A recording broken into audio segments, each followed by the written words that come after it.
I'm so proud that we've created so many, really a record number of good paying jobs for people.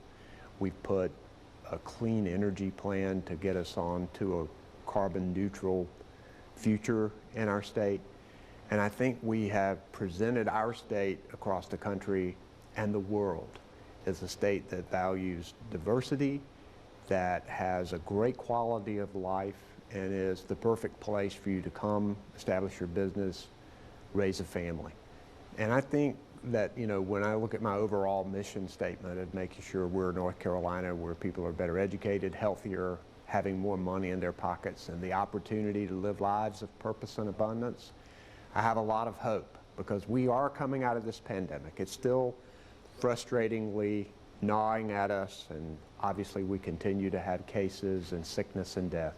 But we have the way out with vaccines, and I'm optimistic about next year and looking forward to it, in fact. Take us inside those conversations with a Toyota, with an Apple, with a Fujifilm, and what are the questions they're asking? Well, they want a partnership. They want to make sure that there are state and local government officials who want them in our state.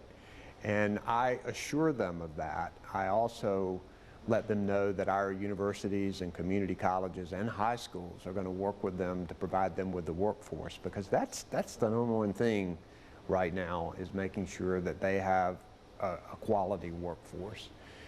We now have that minimum amount of incentives that get us to the table to be able to show our wares, so to speak. My predecessor was never given that authority by the legislature, and other governors prior to him really didn't have that authority to get us to the table for those big kinds of recruiting prizes. But now we can, and we're winning a lot of them. But at the same time, we're attracting businesses to our rural areas and encouraging small businesses. The advanced manufacturing that's going to our rural areas, they see that there's a good workforce there, there's a lower cost of living, there's a great quality of life. And I'm just excited about all of the potential and possibilities that this state has. I really do think we're the best state in the country. A lot of people are realizing that. How concerned are you about the division between the urban and rural in North Carolina? Because I know you focused on expanding access to broadband with Medicaid expansion, or the efforts to it to provide access to health care with these jobs. Is that something that keeps you up at night, though, where you have the rich in Raleigh getting richer and then maybe the outskirts just not seeing that kind of growth?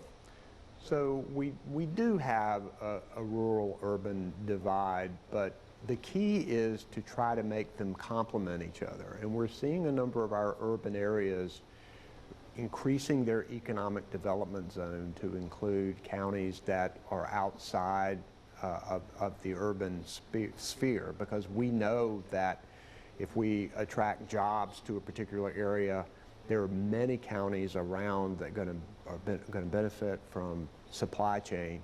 I do think high-speed internet access that we have put the funding in place for is going to make a world of difference to our rural areas, because that's going to give them access to remote learning, to telehealth, to global markets. I know that when we're able to hook up farmers to high-speed internet access, it makes a difference to them. So we're going to continue to emphasize that we know the rural areas need help, they are special places, and you're not going to get the same kind of businesses to go there as you would a downtown Charlotte or Raleigh, but you can get great paying jobs to go there, and you can increase the backbone of small business. Our Main Street program and our Hometown Strong that we put together in our administration is working hard. And yes, Medicaid expansion could be a tremendous help to these communities, and we're hoping we can get it next year.